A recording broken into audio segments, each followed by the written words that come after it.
السلام على أشرف الأنبياء والمرسلين أما بعد فأعوذ بالله السميع العليم من الشيطان الرجيم من همزه ونفخه ونفسه أولم يروا أنا نأتي الأرض ننقصها من أطرافها موت العالم موت العالم.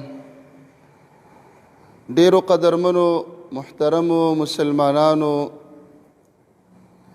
خبر شو چې زمونږ محترم استاز شیخ القرآن مولانا میر سمیع الحق رحمه الله رحمتا واسعه هغه هم د دې فانی دنیا نه وکوچېده او د عقبا او د آخرت په ابدي سفر روان شه.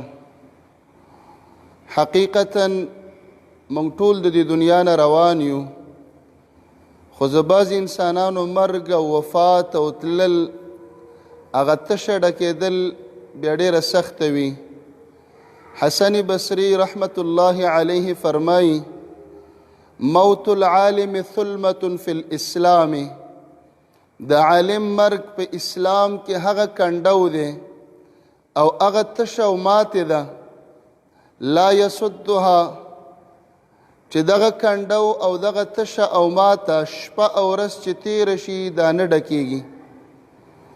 شیخ القرآن مولانا میر سمیع الحق رحمه الله زمونږ د تفسیر د قرآن استازو، ډیر خوش اخلاق انسان، نرم معتدل مزاج والا او ډیر انکسار او د عاجزۍ او د زهد خاوندو. الله رب العالمین یو تقوا ورکړې وه. د درس په دوران کې به کله په ژړا شه، داسې په سلګو سلګو بیا وژړلې چې ناست حاضرین او طلانو به ورسره ډېره پورې ژړلې. الله رب العالمین یو ښه خوی ورکړی و، په ډېر یو ساده انداز، په آسان فهمه انداز به امت هغه پویه کولو د قرآن او د حدیث په رڼا کې، د توحید په رڼا کې. نو هغوی د دې دنیا نه رخصت شو، موږ د هغه په وفات باندې خفه یو، دردمن یو، د هغه د بچو او د هغه د کورنۍ سره په دې غم کې برابر شریک یو.